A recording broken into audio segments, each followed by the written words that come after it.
Yo, sir. What's up? How are you? Welcome back, everybody, to Big Bold Impact. I am PonderMonster, or Sam, aka PonderMonster. Hi, I am Mitchell Valentine, aka Mitch Valentine. I don't have some. You can call me I Ming Chi. That's my. That's my handle. I Ming Chi. Yeah, you've had which that is for a a fun while. story. That's my Chinese name. Okay. Yeah. So this is NFTW's Big Bold Impact, and is our fourth episode, which is titled. What's the title? You wrote that down somewhere. Opening the doors to NFTs. Opening the doors to NFTs. Yes. So, what's your AKA? Tell me the China story really quick. I actually don't know that. Yeah. Amy. So I lived in China for 4.5 years some time ago, and learned a bit of Chinese while I was there. And when I got there, so, Chinese folks have English names, and, so there's sort of a reciprocal thing where you can get a Chinese name when you go there and they translate your name out. But so my name's Mitch, but unfortunately, if you translate Mitch into Chinese, the first option was Michi, which is Mickey Mouse, basically, in Chinese. So I was like, oh, great, that's not going to work. And then the Mitchell, can translate to Micho, which means rice ball. That's also not exactly the coolest, They call me rice ball. Call me rice ball. But anyways, my first girlfriend when I was in China, a very cool girl. Her best friend was studying Chinese in China. Like, she was actually Chinese gal studying Chinese and traditional ancient Chinese. And so she said, I'm going to find you this really, really cool name. So anyways, long story short, I got the name I Ming Chi. I Xin Dai Ming Tian de Ming Chi Guai de Chi. I Xin Dai means I is actually it's tattooed on my arm here. I Xin Dai means it means love, basically. So Valentine, love, family name, shortened I. So I took that one. There's some other fun stories about I. The emperor, when he used to head out amongst the commoners, would use the family name I sort of as a secret, to head amongst the foreigners. But that's a whole other interesting side. So then Ming Chi, Ming Tian de Ming in Chi Guai de Chi. Ming Tian means, Ming means enlightenment, clarity, tomorrow. And then Chi is strange. So enigmatic, strange, or bizarre. So it's love, enlightenment, enigma. So I thought that was way cooler than rice ball. So yeah, I mean, and it's some cool characters, and it's pretty cool. And it's so is that what you would introduce yourself as over there? Yeah, so in China, when they'd ask me my name, I'd say I Ming Chi, and they'd be like, "That I Xin Ming Tian Ming Chi Guai Chi," and they'd be like, "Ni Ming's Nema Halda. Oh, you got a good name. That's a cool name." So, that's pretty rad. It was much more fun than being called rice ball all the time in China. I guess what's in a name. I guess I don't know. Being Mitch Valentine, I think has been a fun thing. Just having the last name Valentine, and it does. I don't know. Somehow it matters, I guess. That's super cool. So how people perceive you. Yeah. So names can open the door to who you are. And NFTs can open the door to all sorts of wonderful things that we can discover. Yeah. Interesting things. So let's jump into that. So we if you are just joining us now for the first time, we are talking about NFTs and their use and purpose, and what we're able to do to turn them into sort of real world interactions, or what we can use them for, how they can possibly work as keys to doors, and things that we have done with them and are working towards. So what is this idea for you to be able to have a key or something to open a door with an NFT? Yeah, so this has been an idea I've been pondering and chasing for quite a while, and I've always thought it was really interesting. I mean, one of the first epiphanies I really had with NFTs, or one of the real values I saw that they would have, is using them as a replacement for single sign-on systems. And with single sign-on systems, I mean when you log in using Google, or you Mhm. log in using Facebook to something. Yeah. Well, you're using one single sign-on system, right? Like Google's doing what's called authentication for you, right? And so the website says, look, I'm not smart enough to do this whole authentication thing, and if I tried to do it, I'd probably get hacked.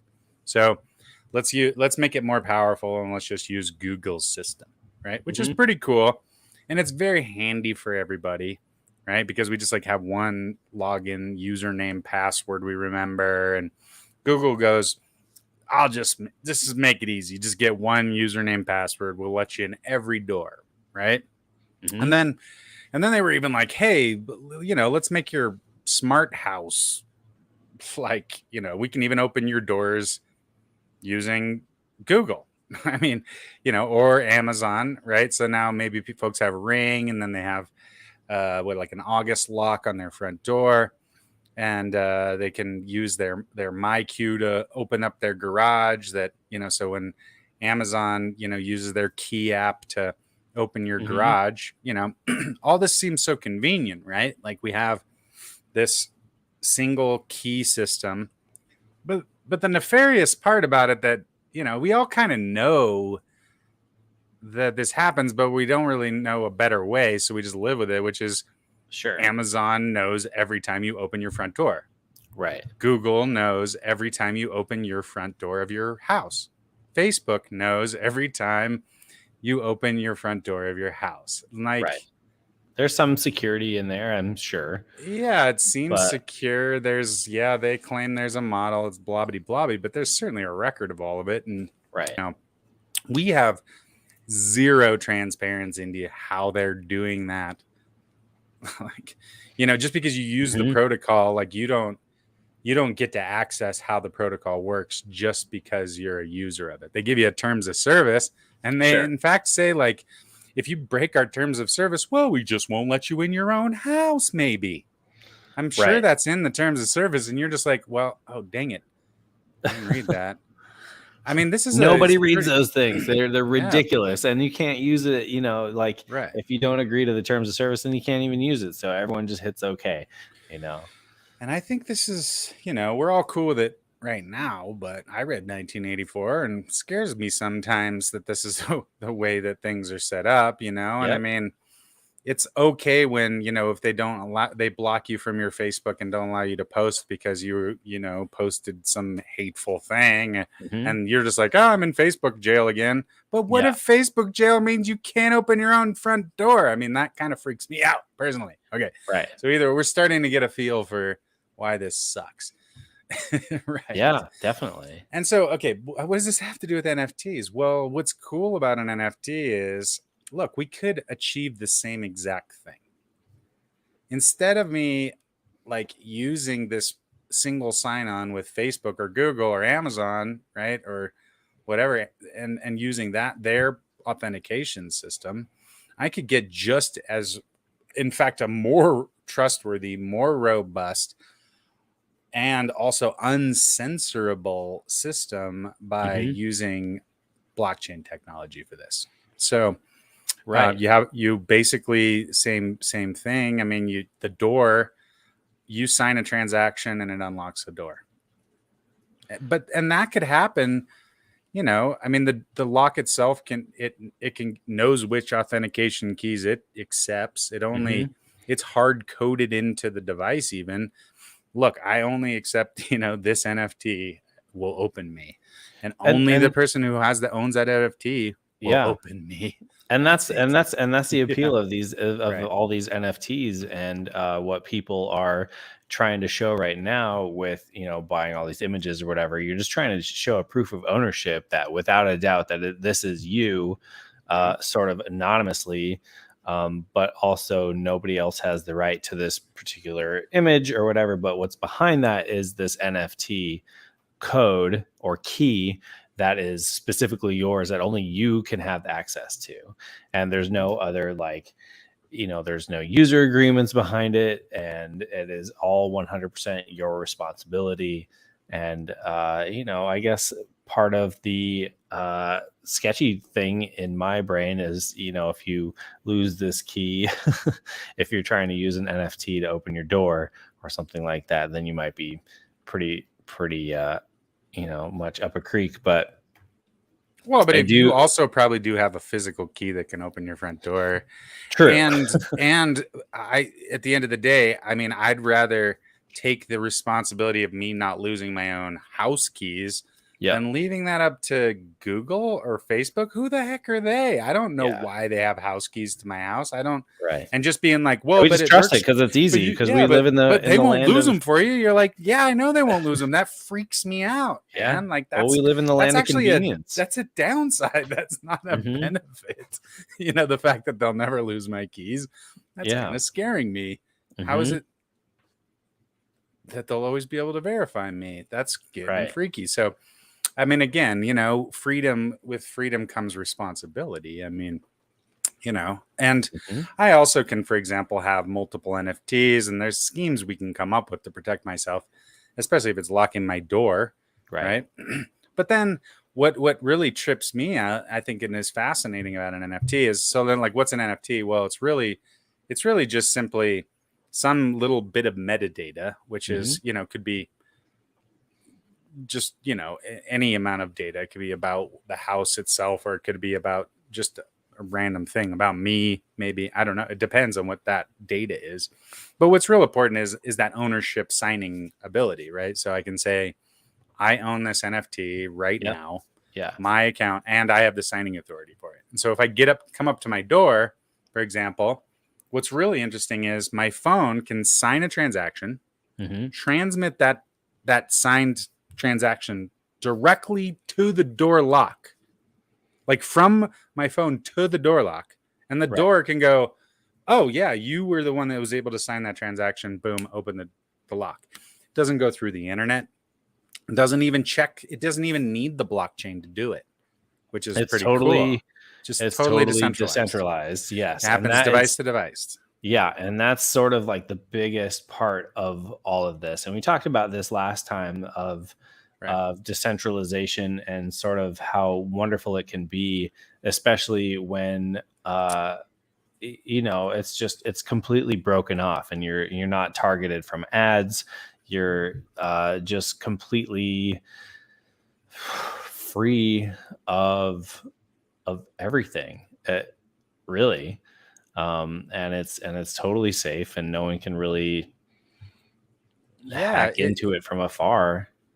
Because there's no hacking into. That's the thing that people, like, I really hope start to get their head around is like, right now, every time you are involving a whole other computer system, and you're asking their permission for stuff, and you're and that is a complicated relationship that you have, and there's all these tendrils of data going back and forth, and you don't you're aware of some of them but not all of them, and it's weird. Excuse me. But with blockchain technology, it's just simple. Like, there's a key and a private key and a public key, and just a bit of understanding can get you to how, like, my device can talk to your device, and there's not all these scary tendrils of things. And it feels like there is with blockchain. That's the weirdest part about it. It feels complicated. It feels dangerous. Yeah, it really does. And that's and that's what I keep hearing from so many people, is just that they just don't understand it. Right. And it's too complicated. And then we get into the loop of conversation of, just images being sold back and forth. And it's really hard to convince people, not really convince people, just explain to people of what's going on behind this mess. That everyone's sort of jumping onto as some sort of gold rush. And fascinatingly enough, it's all tanking right now. So it's kind of a weird little backlash of it's not about the money flipping and all of that craziness, because it seems like people have completely missed the point. And it's just like, I don't even know how to describe it. It's almost like a splash with ripples going out, but then again, I don't even know how to describe it, but there's like a mess going on right now, and it's having its own backlash because why? I don't know. Why do you think this is happening? Does it have to do with people not really understanding what's going on behind it, and people are treating it like the stock market more than just like a decentralized um, system? It's probably the best way I've been trying to kind of wrap my head around it is, I grew up in California actually, and I went to Gold Trail Elementary School, which actually overlooks Coloma. And there was, John Sutter back in 1849 was operating his wood mill, right? And all of a sudden, boom, he found this shiny thing in the river, and he said, "Oh my golly!" And there was a big gold nugget, right? And then that started the supposed gold rush of California, right? And so you think about like what happened then, and all these people are coming out to get gold, right? Mm-hmm. So what were the motivating factors of all the folks who came to get gold? I mean, some people wanted to get rich quick. They didn't even know what gold was for. You know what I mean? Mm-hmm. They had no concept. They just wanted to have some, right? Yeah. They weren't Yep. in touch with the deep economic consequences of, the low inflationary nature of gold and why it is a good medium of exchange, between societies because it's difficult. They didn't give a crap about that. They just wanted to get rich, Sure. right? Yep. And so they were just scrambling to try to get to California to try to go mine, get some gold panning and all this stuff, right? And tons of people died. I mean, it's dangerous and sketchy. And you had people running to the hills trying to claim, like, this is a good gold mine. Mm-hmm. And some of them were good gold mines, I guess. I don't know, And then, but there was this whole weird thing going on, and nobody was really understanding, like, what was useful about gold. Mm-hmm. Why were they chasing gold anyways? I don't think there was a lot of debate about, like, is gold the thing we should be chasing? Maybe we should be chasing silver. Like, no, like, I don't. Everybody had already figured out, right, that gold was kind of like the thing to go for. So in a similar respect, I think we're doing the same thing with Bitcoin. It's like, I mean, there's folks who understand the global consequences of the economic implications of a transferable, low friction, high liquidity, blah blah throwing around these economic words, right? Asset, and that's a reality of Bitcoin. And then there's just the people who are out there trying to mine it, and then there's the people trying to sell shovels, and then there's the people trying to turn the gold into bracelets and all the other things. I mean, it's a whole crazy ecosystem. But one thing I think we can say is that Bitcoin is gold. It's not going away. And you can have all sorts of feelings about it, and you can be like, well, why aren't we chasing some other thing? It's like, because, dude, at the end of the day, Bitcoin is it is what it is. And Bitcoin turns out to be valuable for the same reasons I think that gold is. It's everybody in the world can see, can validate what it is. Everybody, no government really decides that gold is gold. I mean, gold's just gold because it is, Yep. And Bitcoin has a similar principle to it. Whereas the US dollar, one cannot argue the same about the US dollar. The US dollar does not just exist in and of itself. It has to be backed by the full faith and goodness of the United States Treasury, right? Which has big guns. And so that's like their power and stuff. I mean, people understand money and that it's inherently valuable. And if I have $1, I can give you $1 and you can give me $1 back, and we can exchange all the things. For me at first, and a lot of people right now are just trying to figure out how there's value in something that you can't see with Bitcoin. And how do you have something that's like not real, but you can pay for stuff with it, or I would. exchange it for money. Bitcoin's People are, extremely real. Okay, Bitcoin is more real than the U.S. dollar, and the way that I mean, at the end of the day, like even you and I are having this conversation using technology, right? But there's a yep, computer here. yeah, It's like a real thing. I'm touching it, yeah, and yep, inside my computer, there's metal, right? hmm, And electrons are flowing through there and doing all kinds of stuff, right?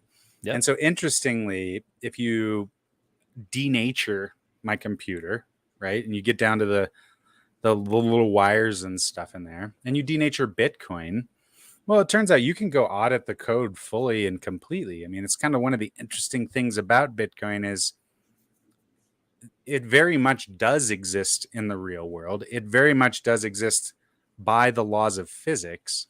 It also is very much bound by the the realities of how all of the components are, like the ASICs and the miners and all of this technology. But what's fascinating about it is it's fully a complete system. It's understandable, right? So did that it just is come out it. of nothing? I mean, and that's the part that maybe I'm having a hard time grasping. Like, how does someone invent this or come across this and say, hey, there's value here? Well, I think people were chasing the idea of a digital money, for quite since computers probably, came even into existence. And I mean, even fiat money, once you put it on a paper, it's like on your way to that. And then, the question is really, where do you get the consensus? Like, how does everybody agree on the state of the ledger, right? And so, Yes. and there was a ton of different models that were tested to achieve this. And then this interesting thing arose with the notion of proof of work. And it turns out with proof of work, finding, when you mix this algorithm of encryption with a proof of work model, it Mhm. turns out to be an extremely scalable form of consensus. And what's cool about it is I mean, you could technically have miners that were harnessing the power of an entire star, and all you would do is just increase the trust of the Bitcoin network. Bitcoin would work exactly the same. It wouldn't change at all. And you Mm. could be harnessing the power of an entire galaxy, and Bitcoin would still be able to function at exactly the same way. So it's merely just secured by the amount of energy that you can commit to securing it. And since that's something that we could actually measure and calculate, it becomes something that you can actually rationalize about and understand, right? Like Okay. it's something you can rely on.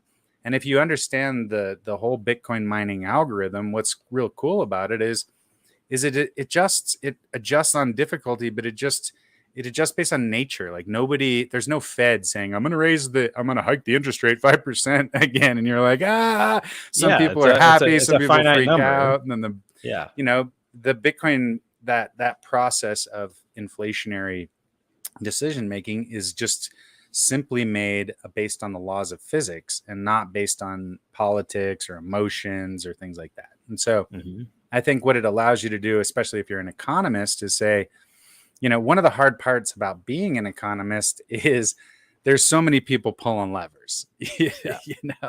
and then it's hard to measure who's able to pull levers, how much can they pull levers, and all these things. And it's a really messy business. But I think with Bitcoin, what's fascinating is some of the economic principles that are really important to us that we all take as being sort of like the laws of gravity. Like you take the law of you take inflation, for example. I mean, this is just a word that gets thrown around like gravity. I mean, it seems to just exist, right?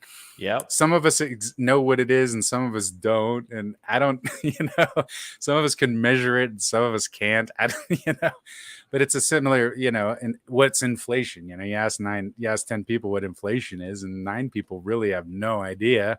That last one person may be able to give you some definition, but 9 out of 10 of those one people barely know what it is anyway. So same with gravity. It's like, what causes gravity? Just start asking that question. It'll drive you crazy.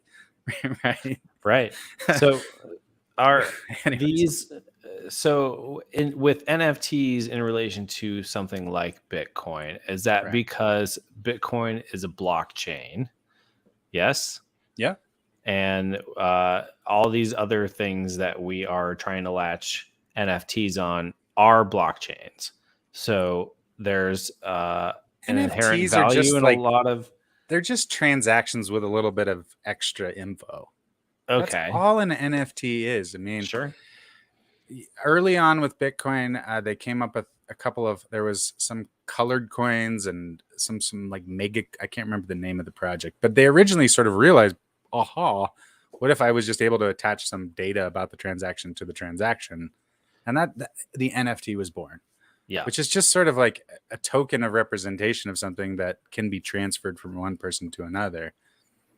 gotcha. So, I mean, I think in that, again, simplicity, that simple understanding of things arises a whole bunch of crazy complicated stuff, and then Right. people say the crazy complicated stuff and they get confused, and it seems hard.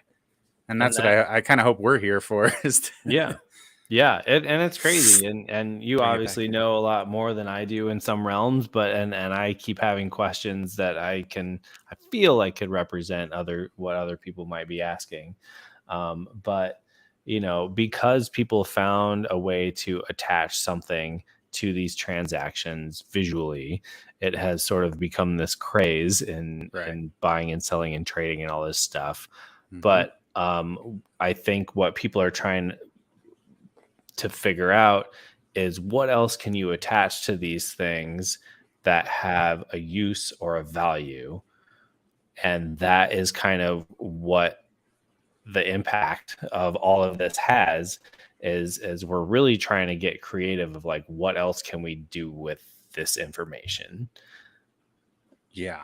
I mean, to me, that's the whole opening of the door thing was where, in my mind, I could now see how this digital thing, this weird NFT idea, like actually met the real world. Right. That was my Mhm. project idea where I said, okay, look, I don't want Google knowing every time I unlock my door.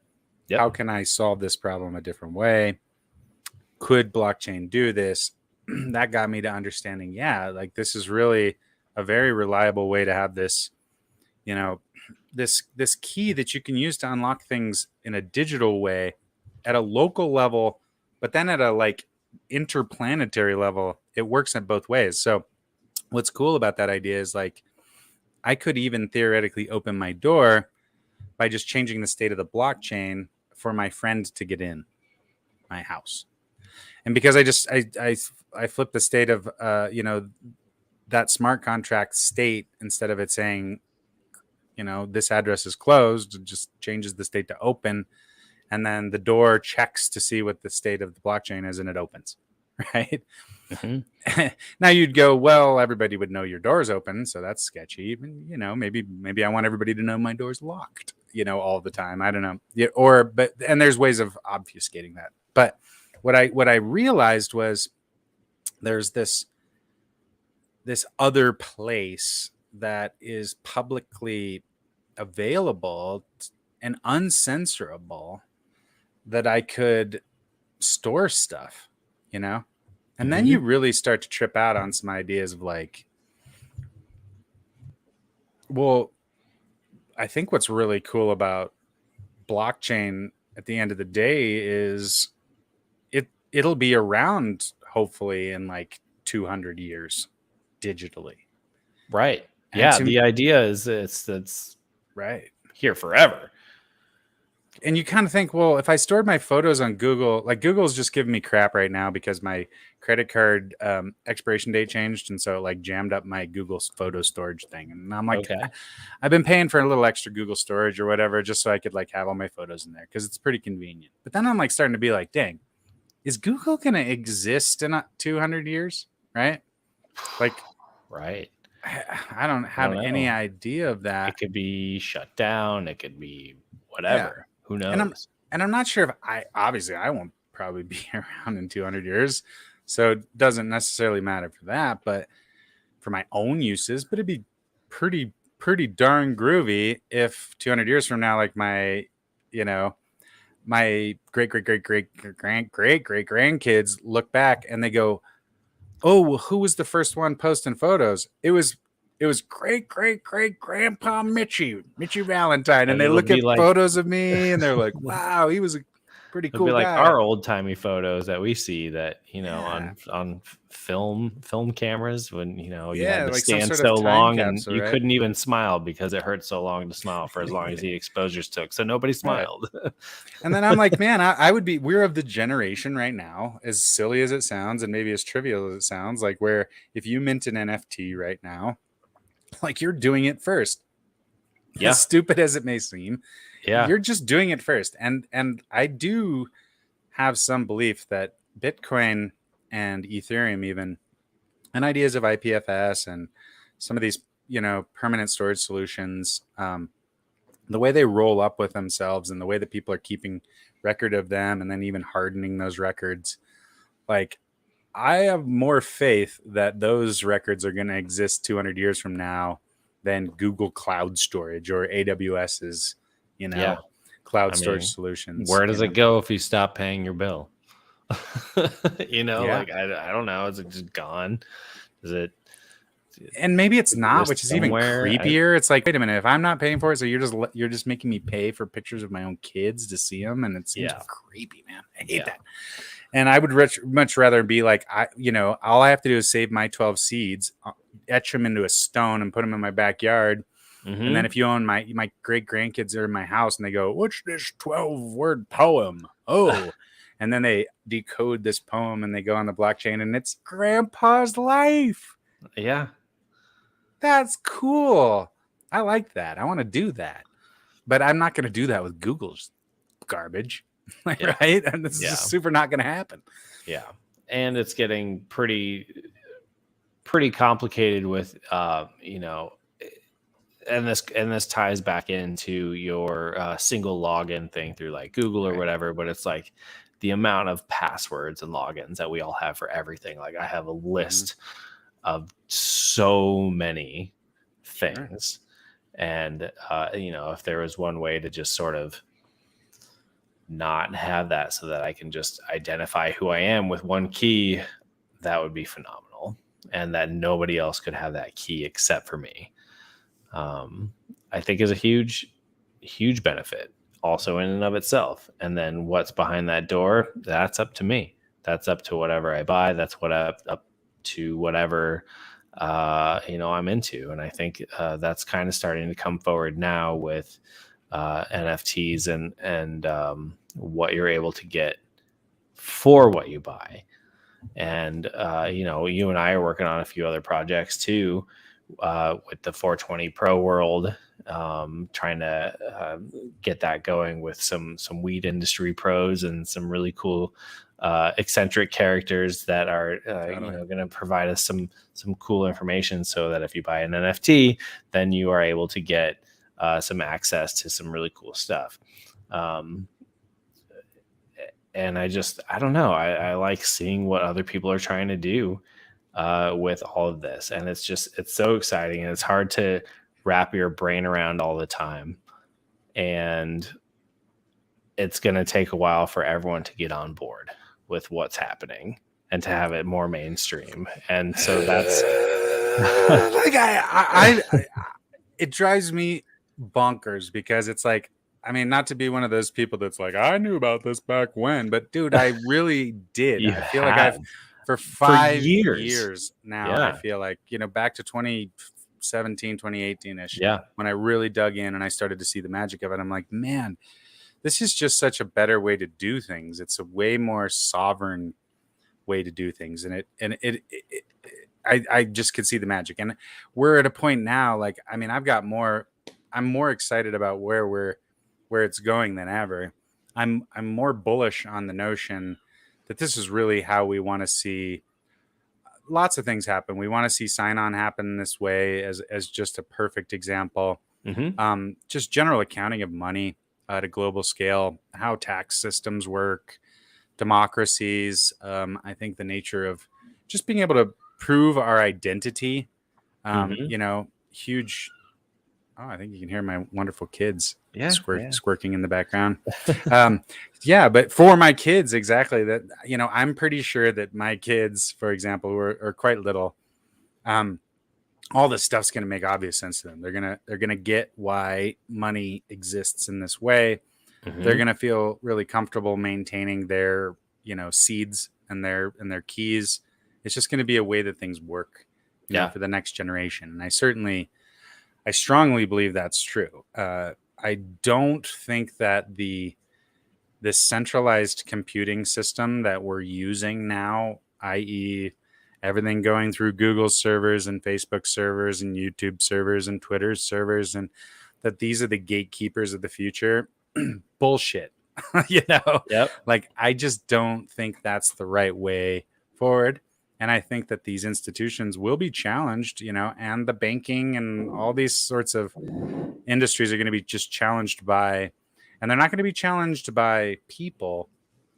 They're going to be just challenged by the pure nature of the thing. It's just hmm going to be economically better. yep, And so it's just going to work better. So where does that leave us? It's like, going back to my California, gold rush idea. Right now, I think you get to wake up and be like, what do I want to be? I mean, you could stay home. You could yeah, head out in the hills and like you could be a person who's into making shovels, who's into shoveling, who's into building mining rigs, who's into discovering where the gold is. You could be a person who wants to build gold rings and like figure out how to, harness the value of these things. They also use gold in all sorts of electronics. hmm I mean, there's really a lot of areas where if you're sitting around right now going, man, I'm broke and my life sucks and nobody ever gives me an opportunity for nothing. It's like, dude, all right, go fucking dig. yeah, you know, yeah. there's There's plenty. gold out there. Yeah. Yeah. And there's no bosses out there like telling you how hmm hard to work. I mean, it's all like, dude, you get out there and dig. And now, what if you dig in the wrong spot? I mean, I don't know what to tell you, but Yep. maybe get a map. And we're trying to sell maps. Maybe we're trying to sell, plans for shovels. But I think yeah. you and I are also trying to like, I don't know, we like to make this stuff. So Yeah, we it's like fun. to try to play around and have fun and see what we can do with it. And Yeah. me coming from the art side of things, I'm having a lot of fun with trying to figure out how to tie it all together, and then how that ties into coding and all the things that kind of go behind it. Has been a really fascinating journey for me. And yeah, Things you've been able to just be like, I'm not a coder. Well, yeah, you said that before, but are you sure? right, yeah, Why don't you I just try a little? yeah, you yeah. know? Yep. And yeah, trying a little here and there, and Yeah, and you're like, wait a minute, maybe I'm a little bit coder. hmm Dude, being a coder is way better than being a whole lot of other things, dude. yeah, it's and that's kind of the direction I'm looking into. And the more I look into it, the more exciting it is to see how it's like all put together, and it's all so logical, but it's also so creative. Um, and I don't know. It's a new journey that I'm sort of starting on here, but it's all because of what we're doing that has led me down this path. So it's just little bits and pieces along the way, and it's been pretty fun. I've always loved magic. I've always been interested in magic and magic tricks. But hmm like the thing about magicians is magic ain't real. Like behind every magic trick is this brilliantly crafted dance between the laws of physics, right? Yeah. Yep. And your perception of what Yes. happens, right? But underlying it, there's no real trick to it, right? And I think a lot of this stuff is very similar in its nature. hmm It really does feel like a magic trick when you look at it and you put it all together. But if you're interested in understanding, I think that's one of the things about Bitcoin I like. I think I'm drawn to that notion that it's kind of like magic because I do kind of know um, that you can't break the laws, right? Like you can't Hmm. cheat. Like you can't do a magic trick that cheats. That's not actually possible, right? Right. You Yeah. have to find some way to just take the laws of physics, take people's perception, and somehow craft some cool magic thing, right? And I think Bitcoin's very similar. Like you at the underlying it, man, there's no cheating. You're not Hmm. allowed to cheat. And so Yeah. coming back to that whole UST Luna thing that's crashed the markets Yeah. supposedly, right? Yeah. What is did somebody cheat? Well, hell yeah, people probably cheated on the edge of some of this technology. Hmm. Um, like that you can do a magic trick where I suppose you steal somebody's $20. I mean, and there's no rules that say that's not possible either. Right. So where does that, where is that line drawn of like, was it magic because he took my $20? Like, I mean, everything still was forced and bound into the laws of, Hmm. logic and possibility. It just happens that, some things that were constructed with those rules. It's just like you could build a house that would easily fall down, but it still has to adhere to the laws of physics. It doesn't get to like cheat a house, for example, Yeah. But it's not to Absolutely. say you can't build a crappy house with a bad foundation, right? But it Yeah. still all would sit on the earth, and at the end of the day, you'd be like, well, the earth, still spins. Maybe there's a way of thinking of it. So, anyways, I do think some of this stuff, you're always going to see people burning stuff and blowing up stuff and things going wrong. Yeah. Definitely a lot of ebb and flow, especially as we're trying to figure it all out. Yeah. There's going to be a lot of crash and burn. Yeah. and then regrowth. So, and I think that's what we're looking at right now. And hopefully during this regrowth period, while everyone takes a fresh look at it, we can start to show all the little fun stuff that's actually growing underneath, and get people to understand what's going on. One way I've thought about it is like, if I was to toss you out into the Amazon jungle, Mhm. for example. Okay, right? I'm there. Let's just throw you out there. Now, would you Whoosh. have preferred that Mhm. before you got tossed out into the Amazon jungle, you Mhm. had learned how to fashion a knife, potentially read a book on things you could eat in the Amazon jungle, learned a few things about what might kill you out there to look for, Uh-huh. how to build shelter in the Amazon jungle. I mean, you'd be like, man, I sure wish I had at least spent some time considering Sure. it. Yep. And I think that's a similar thing going on with the Bitcoin digital sort of revolution. You can just naively say, look, I don't want to face it, but it's coming for you. This jungle is kind of Mhm. happening, I think. And I think one is just wise to at least, wrap their head around some of the base principles of what it would take to be functional in the Amazon jungle.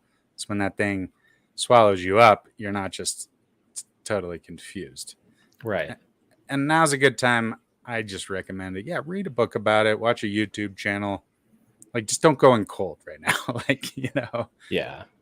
because Just I think there will be a divide in the and future. it's growing. That's for sure. Yeah. It's fighting back right now, and telling us to hold on, slow down. We got to take a Sure. look at this, learn a little bit more, and dive in.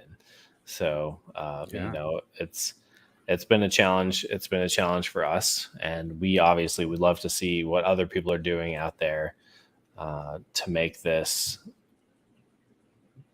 something different, something that people could understand, and give us new survival tools for this jungle. Which I love that analogy. Yeah. Let's wrap up. We're getting down on time, but let's Yeah. just find I didn't make a huge amount of improvement on our Oh yeah. website, but This is great. So yeah, go yeah, ahead. go ahead. Oh, I just wanted to say, like, a few things that I think you can start out with. I'm sort of zipping through this, trying to get back to our beginning as you look at the bop. Okay. But anyways, I do think that there is a limited set of resources that are just, at least what can people do now? Go get familiar with a few of these things fearlessly. Like just go to their website and take a peek, and do some of these things. And, that's kind of one of our first homework assignments on our website. Come to our website, Big Bold Impact. You can either go to .world or .com. Either one, I think they both go do the same thing right now. But come in here, go to new to NFTs. We're going to make a little get started here thing. And then check out some of these resources. Check out ARweave, for example. We were talking about permanent storage. Like, how could you ensure that your photos exist 200 years from now? And there's a little bit of a battle for that. One of these platforms that is making these. ARweave. Go storing data permanently. Go read their papers. Like, poke around them. Claim a token. Whatever that says. Like, these guys are legit. Like, we're not sending you to some scammy thing. We don't make any money. These are the guys building the technology we're using. Yep. This is stuff to learn about. Okay. There you go. All right. Some other stuff. Cardano is a super awesome L1 chain based on proof of stake, not proof of work. We were talking about proof of work before. Huge debate here. Which one's better? Not sure we have any answers for that. Okay. Worth thinking about. Like, which form of consensus? Proof of work, proof of stake, proof of identity, proof of authority. These things exist. You got to start to form an opinion about these. Stop worrying about whether you're a Republican or a Democrat. Start worrying about whether you care about proof of work, proof of stake, proof of identity, or proof of authority. These things are going to matter way more to you in your future than whether or not you're a donkey or an elephant. Seriously. Like, cool. No, I love that. And I think people need to hear that. It's like, right? Yeah, quit squawking about that ugly shit. It's over. Like, it's an old hat. Find a new thing to argue about. If people spend as much time arguing about which one was better, proof of work or proof of stake, we'd actually get somewhere. You know what I mean? Instead of arguing about like, I'm not even gonna touch that shit. All right. Anyways, Coinbase, centralized, authority. Like, where do you store your money? Like, are you got a cold wallet? Are you still rocking the centralized exchange? Coinbase is cool. I'm not dissing them. Love them. Got accounts with them. What are they? Figure that out. What's Ethereum? There's some smart contract programming languages. Maybe that's too geeky for you. I don't care, but there's really only a couple to worry about. So at least know their names. Yeah. You know what I mean? Like, they won't bite you. Like Solidity versus Viper might. Anyways. Yeah, go ahead. I was just going to say, these are all these building blocks to understand like everything that's going on here. So it's not just like one thing. It's not just like trying to figure out Bitcoin by investing in it. Like you got to go and see what is happening behind all of these NFTs, how they're being stored, what's being stored on, like what these companies are doing, what these websites are doing. And IPFS is huge. That is huge. So I highly encourage everyone to go check out what IPFS is, and if they're able to store something on it of their own. Yeah, man, go over there to the IPFS, run a node on your computer, use a browser that has it, or just try to pin something there and get a feel for how this stuff works. Like, try it out. So many things can be tried also without even using real money, because like everybody goes, well, I don't have the money. I don't think it costs you $0 to learn about IPFS. Okay, there's no monetary barrier to you using IPFS, understanding it, mastering it. Nothing. It costs zero, right? Free. I mean, when you start getting into the L1s, sure, you got to have some real tokens. But if you're scared of Ethereum, then let's go to check out. Where's that one? It's right here. It starts with an R, and it's a sock puppet named Rinkeby, right? So it's like, this is free Ethereum, fake money. Like, go try stuff. Right? Yeah. And then you're like, what does that mean? Go try it, and you'll find out what I mean. Like, get it, set up a wallet, and have some fake money, and try making some transactions. And if somebody steals all your Rinkeby, who cares? So it's like, nobody ever gets to say I'm too broke. I mean, if you have a phone or a computer, you have access to this. Okay. nobody gets to tell you that you're not allowed to learn about it. And that's the thing. Facebook can't say you don't get to play. You go play if you want, man. Yeah. Nobody gets to say you're not welcome in this class. MIT doesn't get to say you don't get access to this knowledge because you didn't pay tuition. Harvard doesn't get to say that, this extremely advanced knowledge is only for our law students to know, and you guys just don't get to know. No, dude, it's everybody. We all get to know. We all get to use this stuff. Ooh, I need to check out what that is myself. Truffle Suite. Yep. Truffle Suite's rad, man. If you want to learn how to do smart contracts, it basically makes it gives you, it's like they just hold your hand to everything these days, Mm-hmm. This is the thing about, I think, the cryptocurrency world to me that's so cool is you just have so many people encouraging everybody else to learn, Mm-hmm. grow into it, use these tools.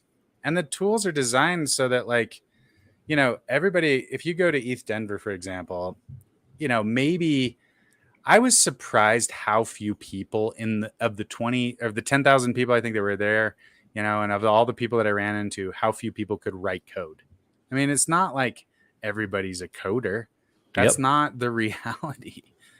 The reality is there's a bunch of tools created for folks who don't know how to code, Yeah. So that can't be your excuse, Absolutely.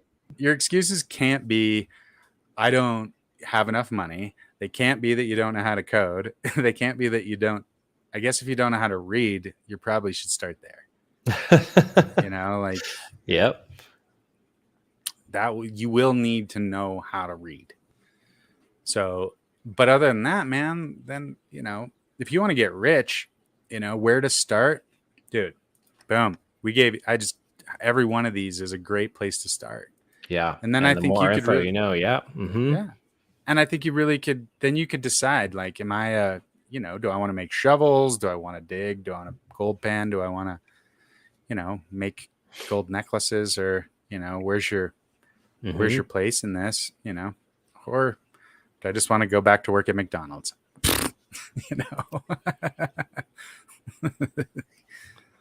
Yeah. Well, while you're working at McDonald's, you can do this on your spare time until you can figure it out.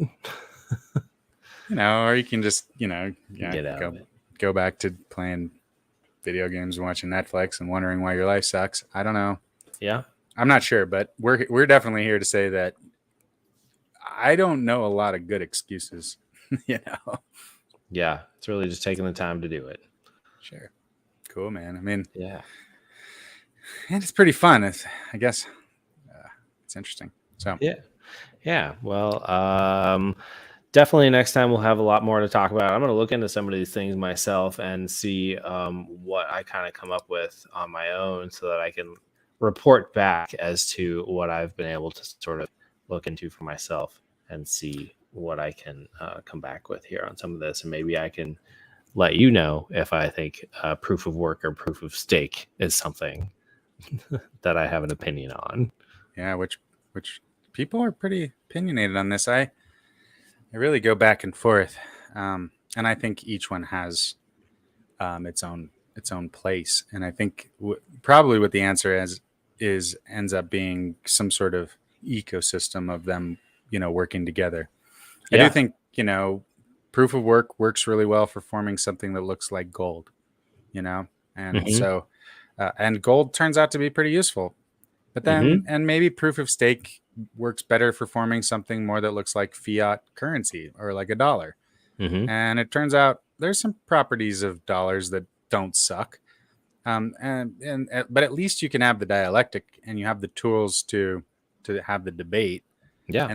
And you could do new stuff, So all those, folks out there who've been eager to save the world, and I think you should all be pretty darn excited about blockchain as a solution for some of your desires to make the world a better place. I think absolutely it may provide us with some answers. Yeah, absolutely. Especially when it feels like the world is squeezing us right now with how much information we're being inundated with, how much we don't have control over.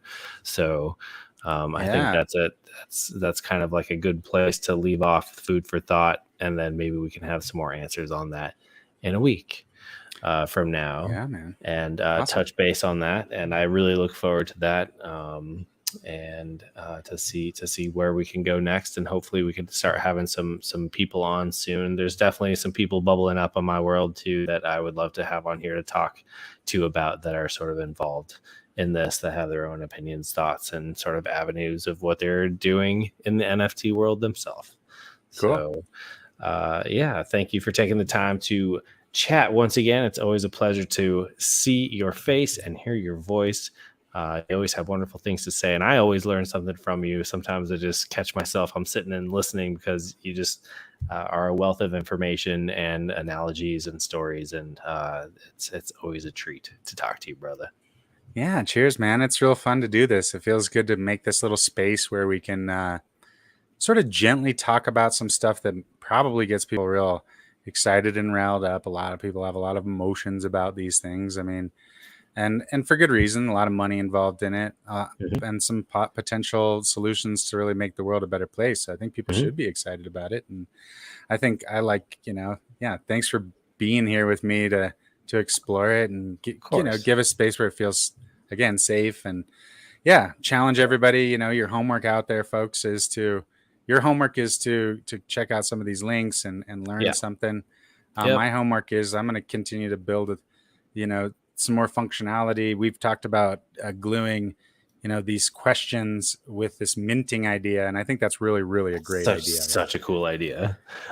And it's such a cool idea. There's so much potential, but it's more than just what we're doing. Like, there's so much potential in what it will become once we get that going. So just to close it off, so what's hanging me up, right, is I need to write some Vue code to make this sort of front end work. I've actually got quite a bit of that done because the tools are so available. And then the next piece is I really kind of need to craft a smart contract to do that. And so, I'll probably head over to OpenZeppelin, and I want to do a little bit of messing around. Where's OpenZeppelin here? They've got some really cool, easy to use tools for creating your own smart contract with the parameters you want to do. So we can kind of build this little piece, and then we end up at the end of it, we end up with an object that looks like an NFT, and then we can go over to OpenZeppelin and actually sort of create our own smart contract to fit that. So that's kind of what I'm working on right now, is my process of like thinking of, you got to bring together the user here is the front end is going to give us some cool inputs. And then we're going to craft those together, and then we're going to use these open source free tools to craft a smart contract that we would launch to the blockchain to connect to that. So, I never feel like I feel like what's so cool is the biggest limiter is usually just time and being able to focus on these things and being able to really think it through. The resources are free. The opportunity is there. It's more, there's nobody to tell me I'm not allowed to practice. This. I practice when I want. And I don't need a big company and all of their capital to give me the resources. All I need is a laptop. I can do. If you open up, you can do most of this work on a slow laptop or a Raspberry Pi or a cheesy tablet, or you don't need a supercomputer to do this stuff. So pull yourself out of your bootstraps, kids, and come on down, join the party. Let's all get rich. Let's get our Lambos. Oh yeah, something. All right, folks. Well, much love. Please reach out to us. Thanks for spending another wonderful hour with us on a Monday. It's a pleasure.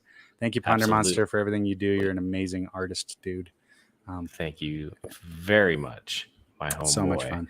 All right, Mitch Valentine. Glad you saw me in my kilt with my. Glad you saw me in my kilt with my much love T-shirt on. Oh yeah, that was so wonderful. Yeah, representing. Made me super happy.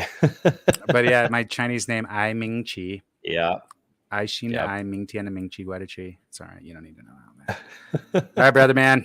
All right, peace out. Let's send it off. All right, much Leave love, them the homie. daydreaming jams. Peace. Peace.